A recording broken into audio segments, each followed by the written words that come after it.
So, Mike, first of all, when you think about the last 3 weeks, it's clear to me they wanted to be an announced candidate by now. Yeah. I mean, they had these events, and in fact, I have a sneaking suspicion the trip to Atlanta was Ebenezer. I will go to my grave believing that was the day they were going to announce, or at least that hour, and couldn't because of classified documents. But it does seem like they had a rollout plan that the classified document stuff got in the way of. That's 100% right. I mean, when you look at what advisors were saying last summer, you know, there was this idea that he was going to follow the Obama timetable, April, you know, for an announcement. I was being told, actually, it's going to be a little bit sooner than that, sooner than you think.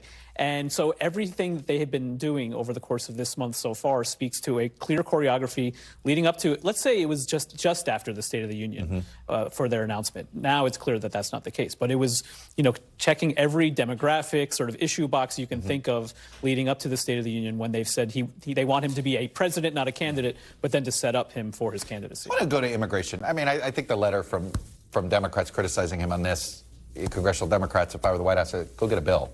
Like there's, you know, until you give me a bill, I can't do anything. But at the end of the day, and I'm going to preview a little bit, we have a poll coming on Sunday, there's a demand out there to, like, can we come up with a solution here?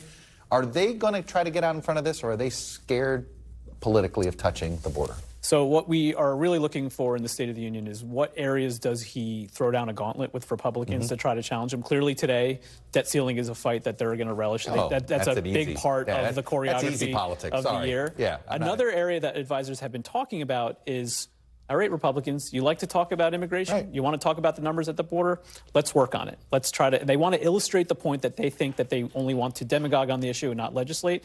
But there's also a reason why are they going to get caught trying to work with them? Right? Like, you can't call them demagogues if you don't make the attempt. Because they've also just pointed back to the legislation he introduced on day one of his administration. And they never did anything about it on day 2, 3, 4, 5. And what we saw today from Democrats in their complaints, very loud complaints, speaks to why his asylum policies that he announced a few weeks ago, they made a big push going to the border, get it out of the way, have those politics behind you as much as you can, clear the runway for an economic argument from now until next November, 21 months, Chuck. So what you're saying here, it seems to me he's got to at least show the public that there's something he wants to work with Republicans on. You sent a message that you want to divide a government. Okay. So you think it'll be immigration, or is there another issue they're debating? One of the things today that was most interesting about his speech in Virginia is he talked again about my friend Mitch McConnell. I wouldn't be surprised if he's part of a shout out in the State of the Union address either. Part of this year is also about dividing the Republican Party between those who I can work with and those who I can't work with, and the MAGA Republicans he again took on today. Kevin McCarthy and Joe Biden are backslappers at the end of the day. I got to think that the meeting probably went better than anybody thinks. They had a lot of breakfast when they were vice president, and just the majority leader. There is a rapport. There's a rapport there, but it's going to be very different in public sphere. Yeah, Mike Memoli on the Biden beat for us forever. Thank you, sir. Thanks for watching our YouTube channel. Follow today's top stories and breaking news by downloading the NBC News app.